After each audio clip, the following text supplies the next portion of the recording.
Hello fellow Trailmakers, and welcome to my tutorial on piston glitching. Piston glitching is a very simple glitch. The way it works is you use any mechanical blocks, not just pistons. You can use hinges, servos, pistons, and I suppose suspension, though I never really use it, to pull one block into another. So, as you can see here, first I'm going to set this start position to 0 so it automatically compresses. When this compresses, this layer will be right here, which means this bottom block will go into this block. So as you can see, the game is perfectly fine with that.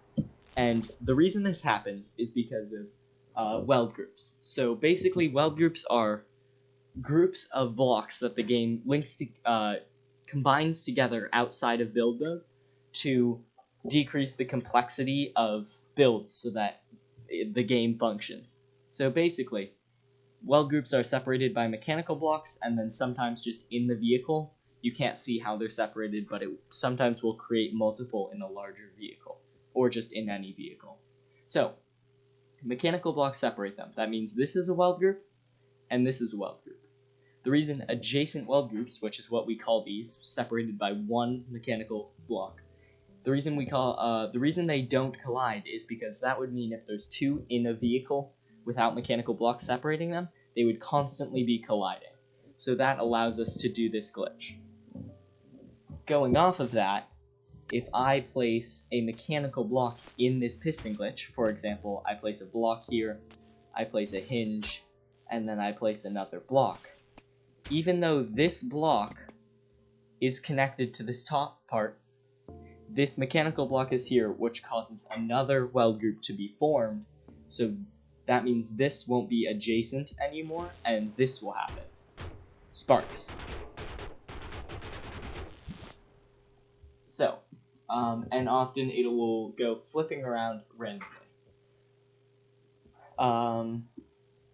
The glitch is very simple once you get the hang of it, but just remember, sometimes you will be attempting to piston glitch into two different weld groups because you accidentally put a mechanical block in, and you just need to make sure to move that out of the way. One final thing. When you piston glitch into the body of a vehicle, when you piston glitch at all, sometimes there will be two weld groups automatically created by the game that you cannot see that you are piston glitching into, and this will cause your vehicle to spark and go crazy. The way to get around this is to all you have to do is first, make sure there are no mechanical blocks being piston glitched, and second, you need to rearrange or change the weld groups. Now you can't see them, so the way you do this is you just change around the blocks inside the vehicle, and what that will do is every time you move a block on the main body, it changes and re-updates the weld groups, so you can just change a block, drop out of build mode, move a block, drop out of build mode, until you get it to piston glitch. That's the piston glitch. It's super simple. Hope this helps. See you next time, and happy trail making.